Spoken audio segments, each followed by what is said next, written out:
everyone, my name is Sabrina Koscherik and welcome to the first video in the Pipeline Protectors video series. Today I will serve as your Mountain Valley Pipeline expert and tell you all you need to know regarding this recent pipeline in Virginia and West Virginia.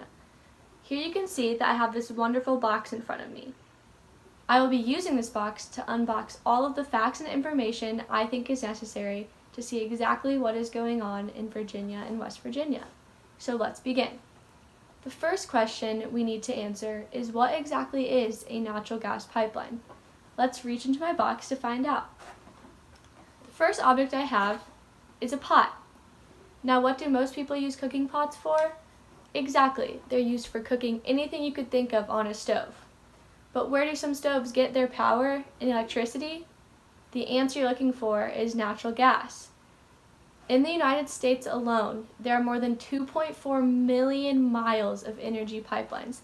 Natural gas pipelines transport natural gas to millions of homes across the United States so that it can be used for things such as cooking. As an article from Pipeline 101 states, natural gas is also used in homes for heating, air conditioning, drying clothes, generating electricity, and many more things. Without natural gas pipelines, many homes would be without a lot of these general abilities. Since we now know why natural gas pipelines are necessary for Americans, we can dive more into just one pipeline in the United States, the Mountain Valley Pipeline. This brings me to the second object in my box. The next object is a map. More specifically, a map of the southeast United States. This is because the Mountain Valley Pipeline runs right through the middle of Virginia and West Virginia. To be more exact, it begins in Moberly, West Virginia, and continues until it reaches Chatham, Virginia. According to an article about Franklin County, Virginia, the pipeline spans a total of about 303 miles and goes through 17 counties and 1,000 waterways in Virginia and West Virginia. It will be 42 inches in diameter, about the size of a monster truck tire to put that into perspective, which is stated in an overview by Mountain Valley Pipeline.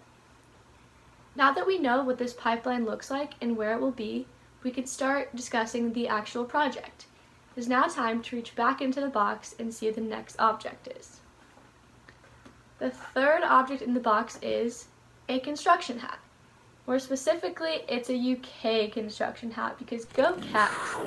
Anyway, let's get to talking about the actual build of the Mountain Valley Pipeline. Construction began in early 2018 after nearly 3 years of planning, approvals, and paperwork. Despite having a lot of setbacks, the pipeline is still projected to be completed by the end of 2019. Some of these construction setbacks include legal orders, protests, weather, and more. This brings me to my next topic. I will use this time to discuss some of the major issues with the Mountain Valley Pipeline. Time to see what else is in the box. And the next object is a really gross water bottle. As you can see, the water in this bottle is very brown and clearly not safe to drink. This demonstrates one of the many environmental impacts that the pipeline has on the communities it runs through. According to an article titled "Why No Pipeline?", a risk that comes with natural gas pipelines is the chance of leaking. When the gas leaks into waterways, the water can be contaminated and no longer safe to drink. This is just one of the many environmental problems that Cameron will discuss in the next video. Another issue that the Mountain Valley Pipeline brings about is national protests. People who live in affected areas have been protesting the pipeline because of the impacts on their communities and the environment around it. However, Joffrey will go into much more detail with his video later on in the series. This brings me to the last item in my box. The last item is a big thank you for listening. I hope you enjoyed this video and will continue the series by tuning into Cameron's video on the environmental impact of the Mountain Valley Pipeline. Thank you.